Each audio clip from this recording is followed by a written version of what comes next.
Seja bem-vindo ao Seminário de Teologia e Vida Cristã Palavra da Vida. Você está em mais um curso de teologia cuja proposta é fazer alargar o seu conhecimento na área teológica, um curso descomplicado, contextualizado, provocativo, reflexivo e que faça sentido para a nossa vida cotidiana, porque entendemos que não só a construção conceitual da teologia, respeitando as correntes da teologia construída nesses quase 2000 anos, mas isso só não é suficiente. Nós pretendemos que a partir do entendimento bíblico, dos conceitos esclarecidos, nós possamos reproduzir isso em uma espiritualidade no nosso cotidiano e nas relações. Seja bem-vindo a mais uma aula do curso de teologia do Seminário. Nós vamos iniciar naquela promessa que eu disse para vocês que ia pegar 3 textos bíblicos, lembram? As 3 igrejas. E não, antes que a gente fale dessas 3 igrejas, eu disse para vocês que ia pegar 3 textos bíblicos para a gente enxergar lá aquilo que talvez não esteja tão evidente, né? Porque são 3 textos que mostram ações de Jesus, né? Milagres. Então, tem lá uma ressurreição, a cura e 2 curas lá. Eu fiquei pensando. Isso. Vamos lá então, Marcos capítulo de número 1, verso 40. Né?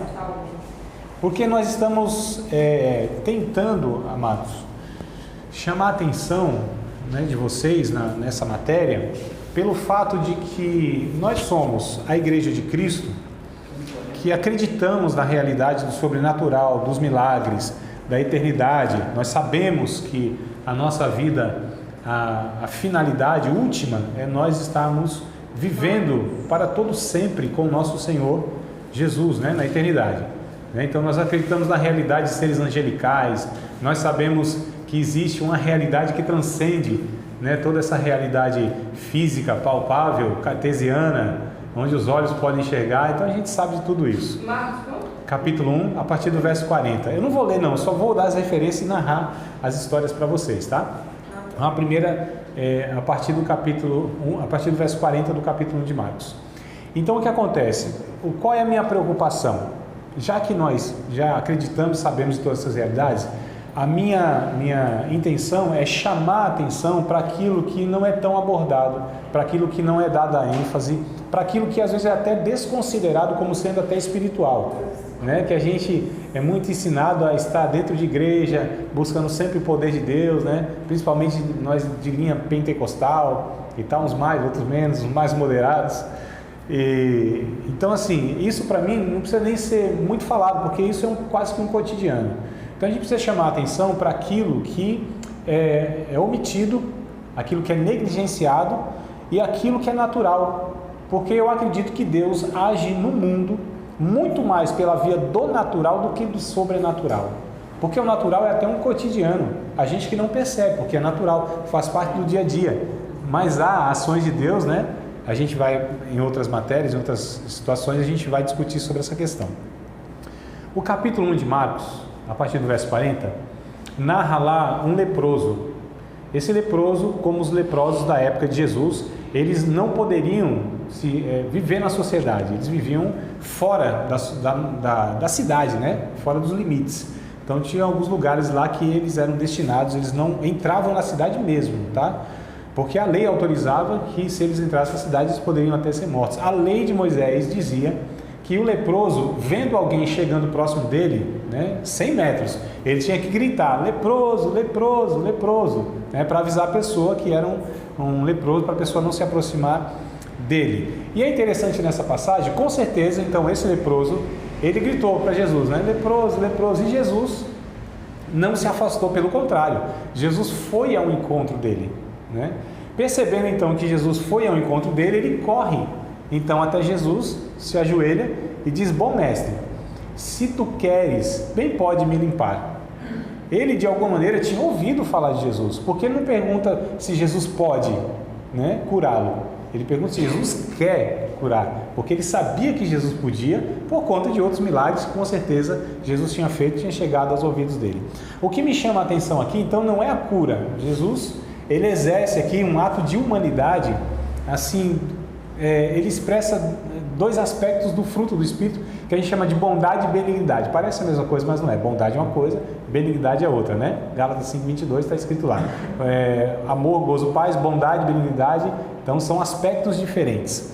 Então Jesus, a Bíblia diz, o texto vai dizer que Jesus disse quero, tocando disse quero ser limpo. Olha que coisa interessante. Esse tocando me mostra que Jesus poderia fazer, inclusive, como fez em outras ocasiões. Vai, a tua fé te salvou, né?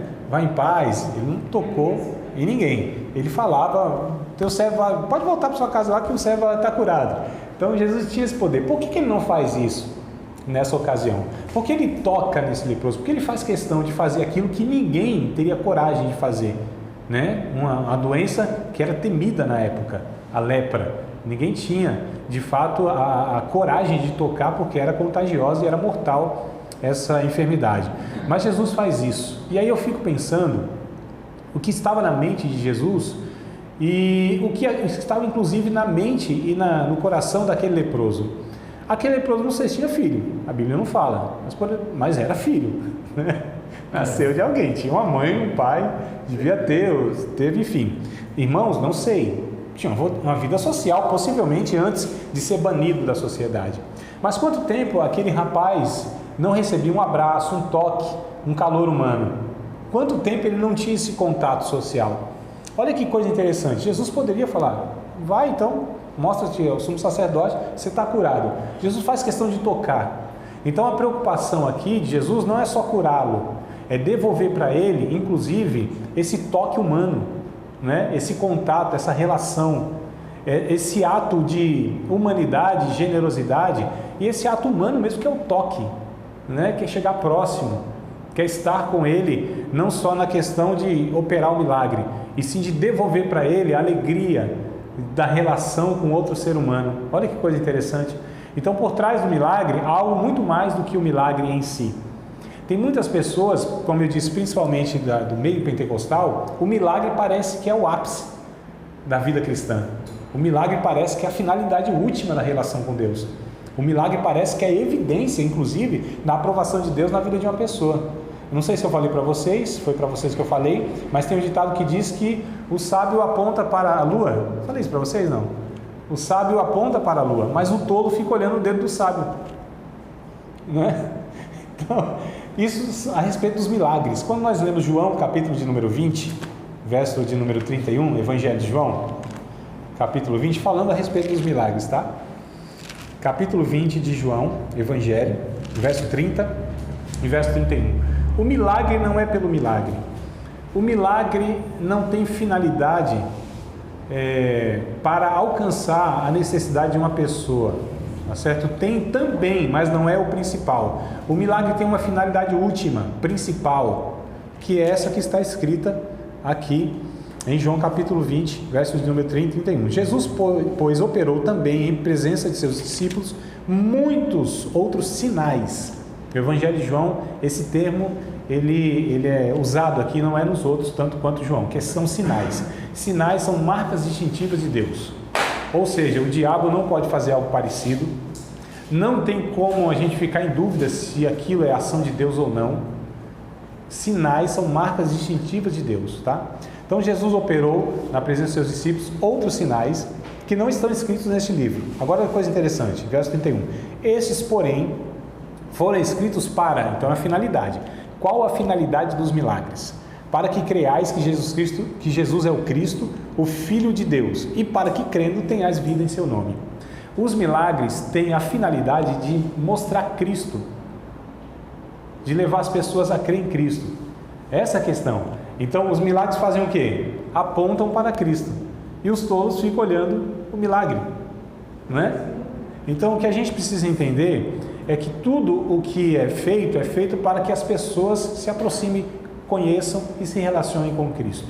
Todos os recursos que nós temos, tudo o que nós recebemos de Deus, conhecimento, recursos, como nós estamos falando, né? Igreja, recursos de pessoas, recursos de materiais, isso tudo tem uma finalidade que é levar as pessoas a se relacionarem com Cristo, a resgatar a dignidade dessas pessoas, tá? Então esse é o primeiro texto. O segundo texto é Lucas capítulo de número 7, a partir do verso de número 11.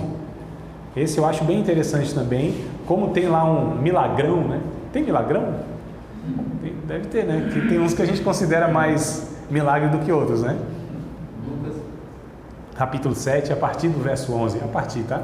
Do verso 11, que é aquela famosa passagem do filho da viúva de Naim, né? A viúva de Naim.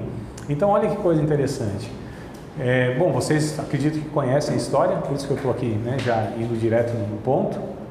Aquela mulher, então, viúva, já tinha perdido o marido, né? Naquele contexto, uma mulher sem um homem em casa, o que é o quê? Esposa é Naim, nome do esposo. Não, Naim é a cidade. É só as piadinhas. As piadinhas que tem, né? Então vamos lá. Essa mulher sem um homem em casa já tinha perdido o marido e tinha um filho, e era o seu único filho. Essa mulher sem um homem em casa, naquela cultura, voltando para a sua realidade, tinha duas possibilidades, né? Naquela cultura, naquele contexto: ou ir para a mendicância, que ela não ia sustentar a sua casa, ou ir para a prostituição. Duas alternativas que essa mulher tinha. Quando Jesus ressuscita aquele menino, lógico, já teria sido uma bênção assim, sem tamanho, né? Devolver o filho para a mãe, para a mulher. Mas além disso, além desse milagre, além dessa bênção, como eu disse, sem tamanho, por trás disso, dessa ação extraordinária de Jesus, tem também a possibilidade dessa mulher continuar vivendo a sua dignidade como mulher, e não nem para a mendicância nem para a prostituição.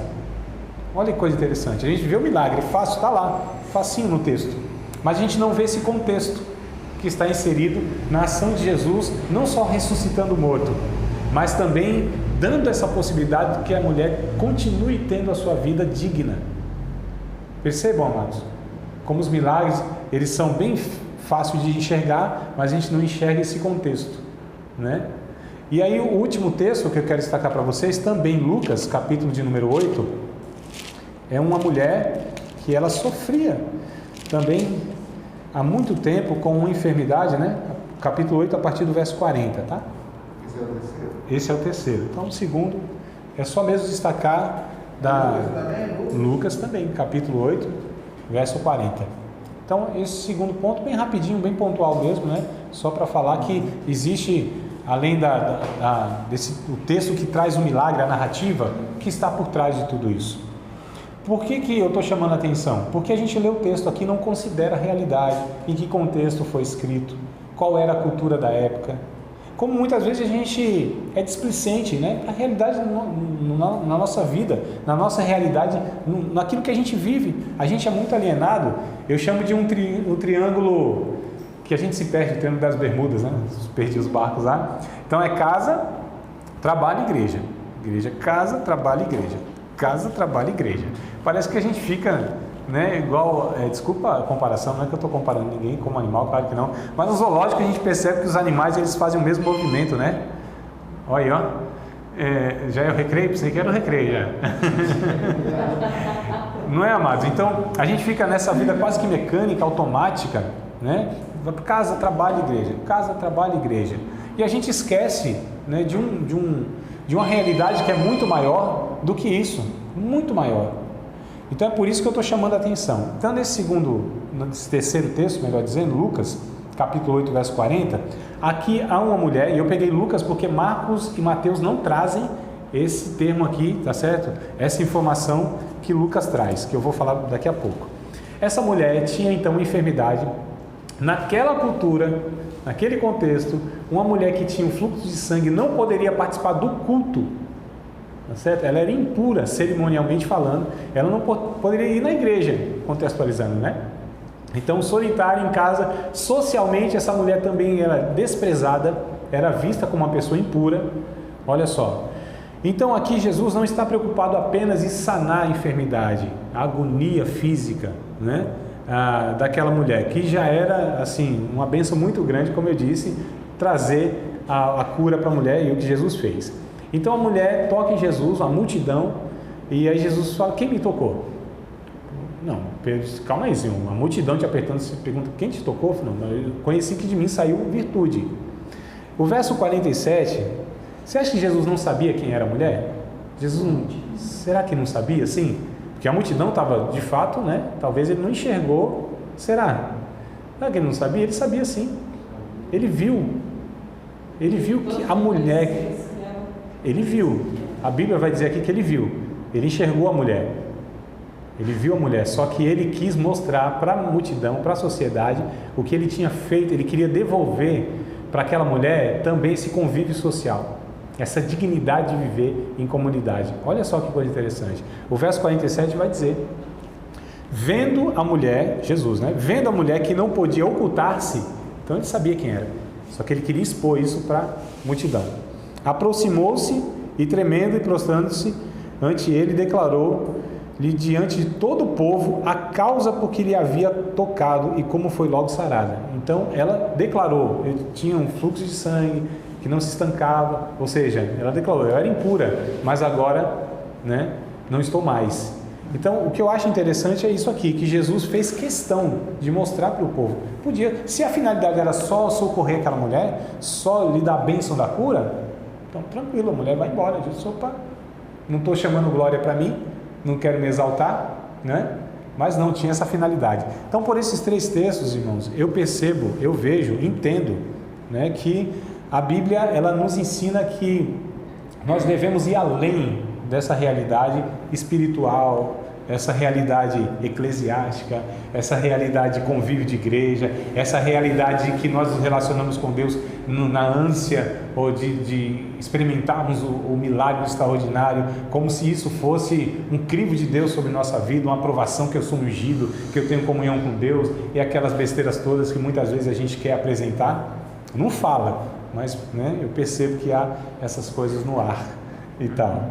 E a gente precisa entender que existe algo mais, existe uma naturalidade que Deus quer que a gente sirva-o. Vamos falar sobre as 3 igrejas, então, a partir dessa realidade a gente vai entender que essas igrejas locais, elas tiveram, né, segundo as suas características, porque nós vamos falar agora sobre a missão da igreja. Nós falamos sobre, na aula passada, a identidade da igreja, né, na retrasada sobre a natureza da igreja. Então, natureza, identidade e agora a missão da igreja. Qual é a missão da igreja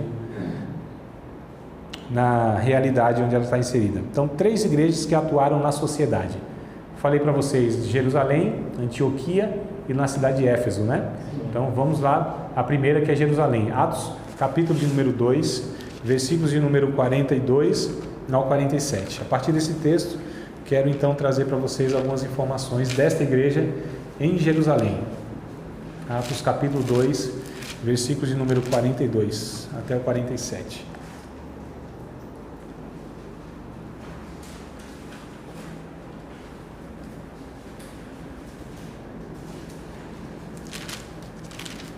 Diz assim, amados, a minha versão: e perseveravam na doutrina dos apóstolos, na comunhão e no partir do pão e nas orações. Cada alma havia temor, e muitas maravilhas e sinais se faziam pelos apóstolos. Todos que criam estavam juntos e tinham tudo em comum.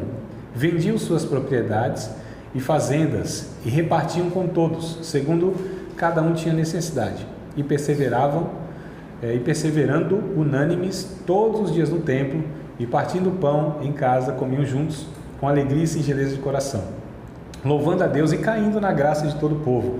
E todos os dias acrescentava o Senhor à igreja aqueles que se haviam de salvar, ou aqueles que iam se salvando ou sendo salvos, né?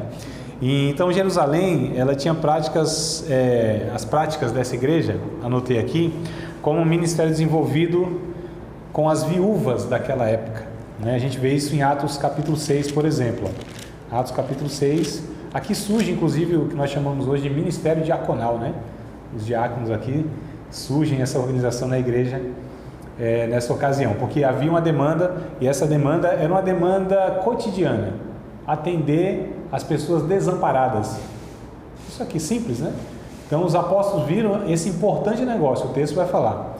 Eles viram que isso era um importante negócio, eles tinham uma finalidade que era ter a sua vida de oração intensa, os apóstolos, e a pregação da palavra. Então a finalidade, né, do apostolado com esses homens aqui era essa. Só que a gente não pode deixar isso de lado. esse importante negócio, a gente precisa então providenciar aqui algo que seja atendido.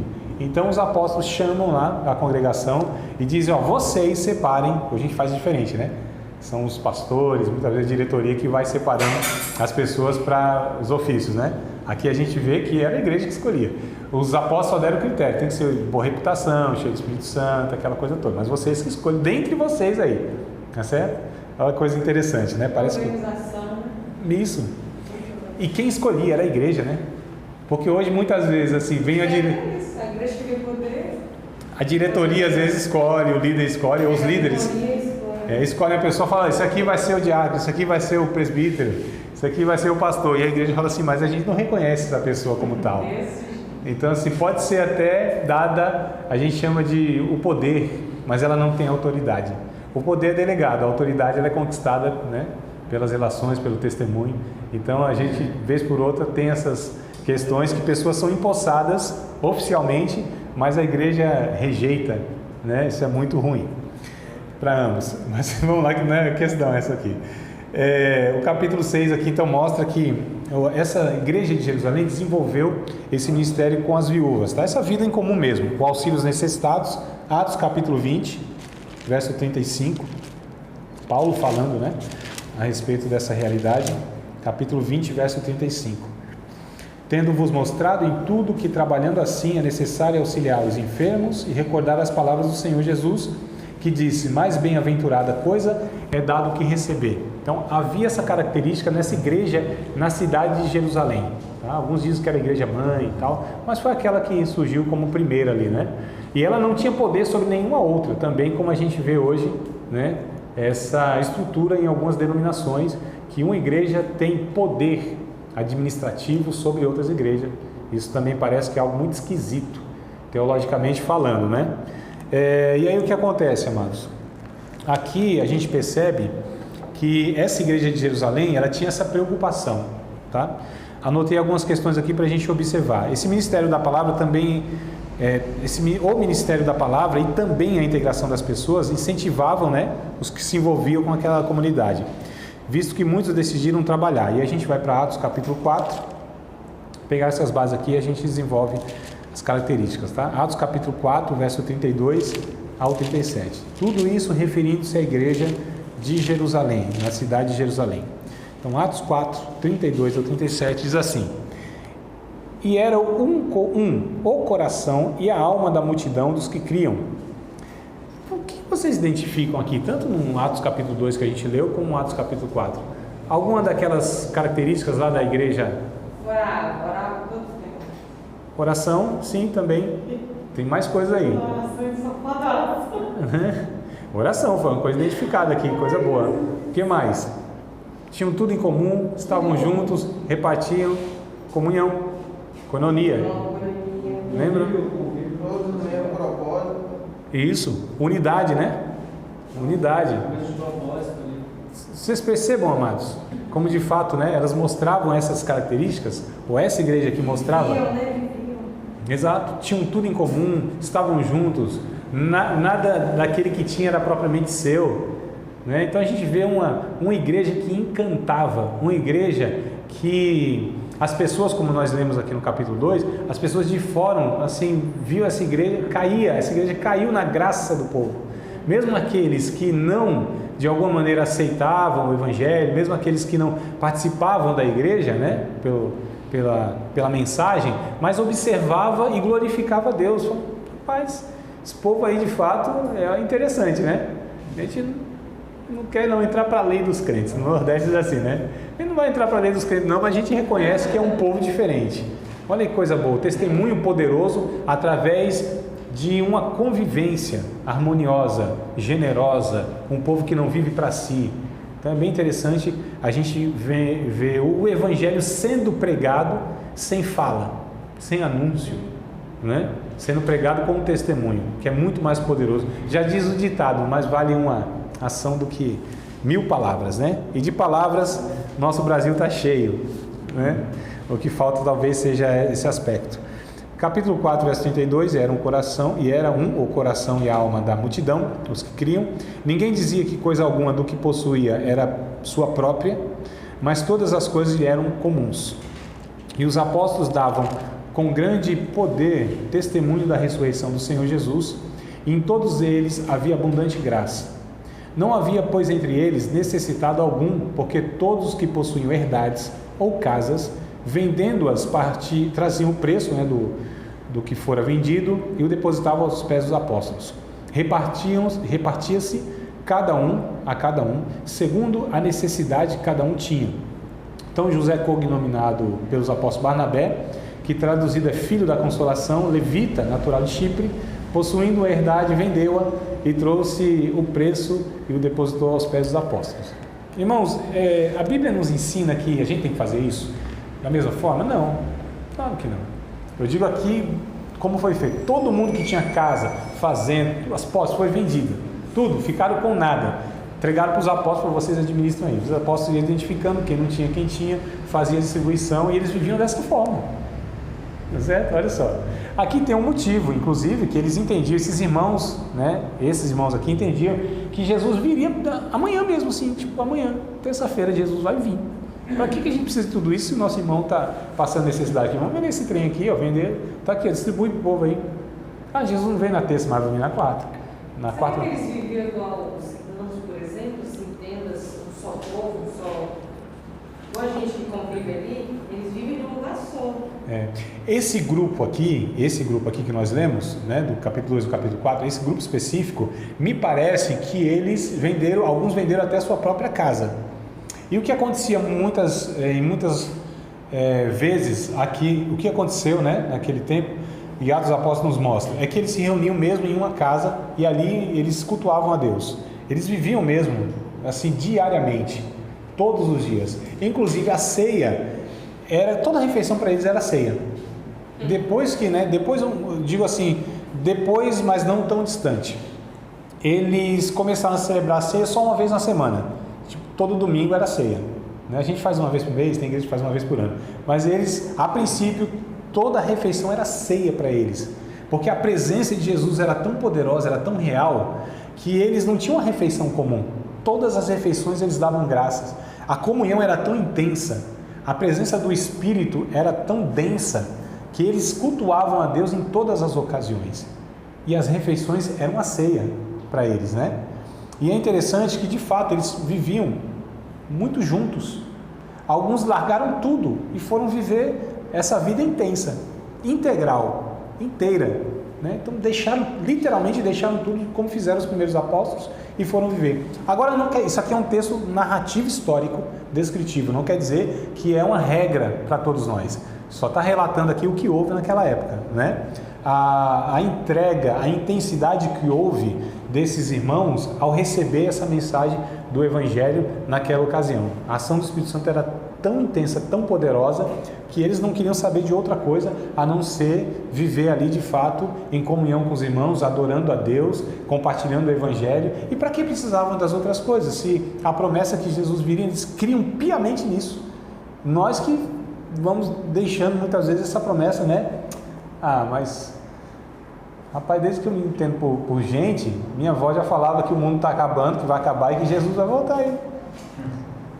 Aí a gente vai, não, isso aí não vai acontecer não. Aí a gente vai fazendo o quê? Criando nossas estruturas aqui, fincando nossas âncoras aqui nessa vida. Mas eles não tinham isso em mente.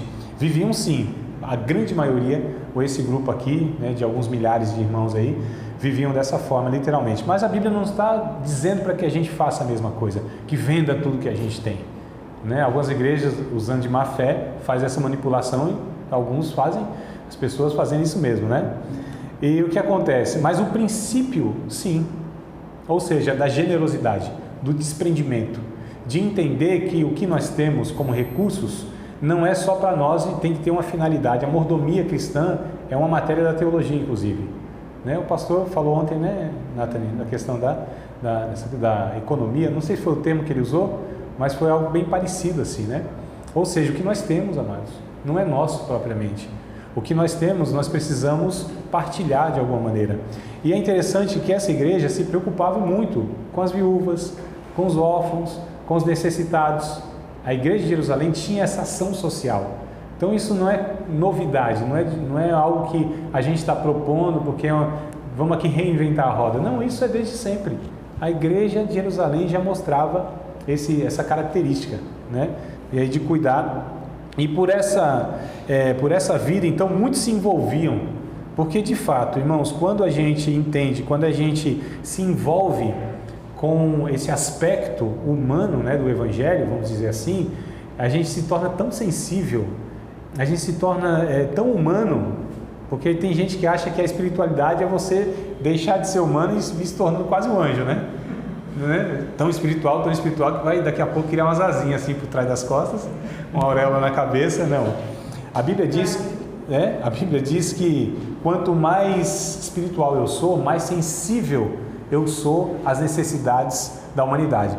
Foi o que Jesus fez, o que ele era, tão ser humano, né, que ele não conseguia enxergar toda uma demanda da vida da pessoa que ele estava se comunicando, e não só enxergar essa questão do milagre.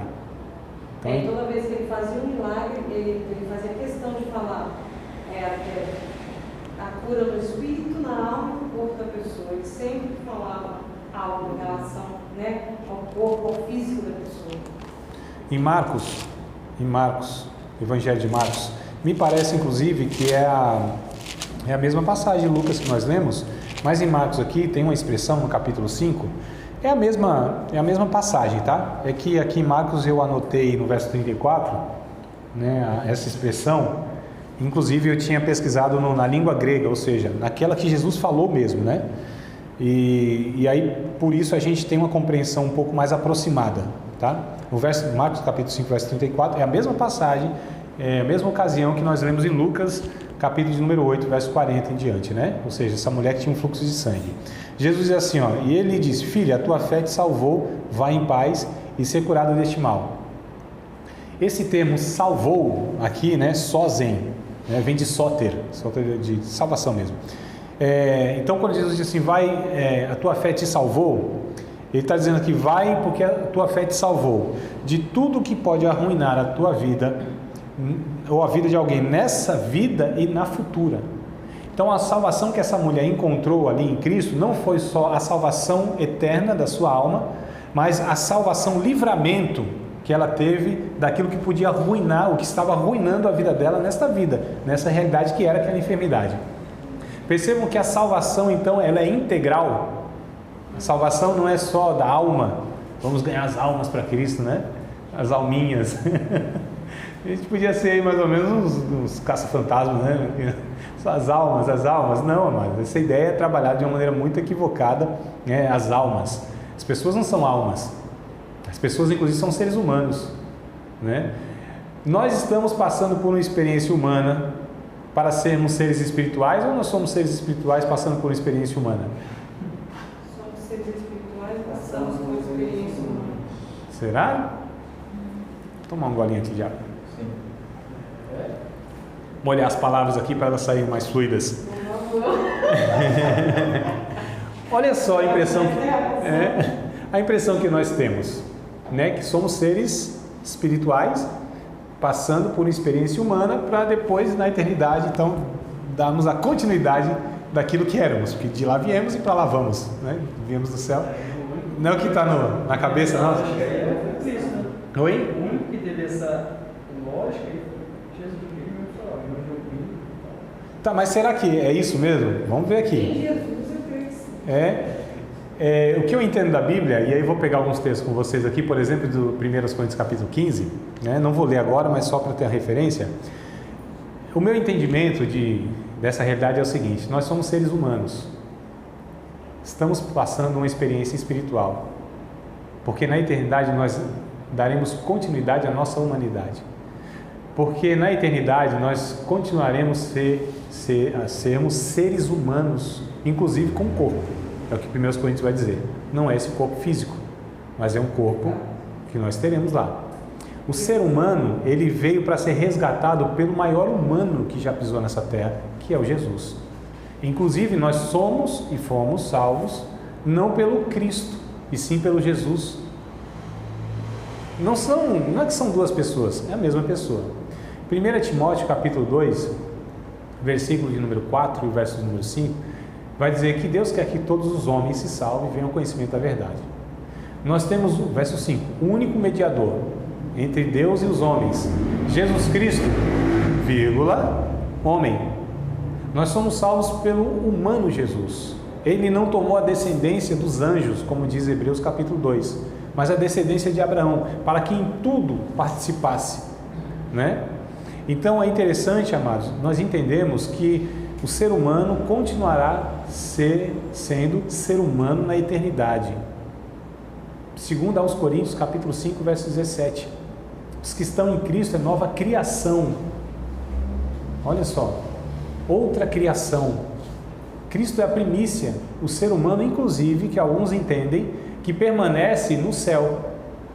A ideia que muitos passam é assim, Jesus, né, Deus, tal, aquela coisa toda, perfeito, santo, eterno, desce aqui, se torna um ser humano, passa 33 anos aqui, deixa de ser ser humano e volta como Deus. Alguns têm esse entendimento, né?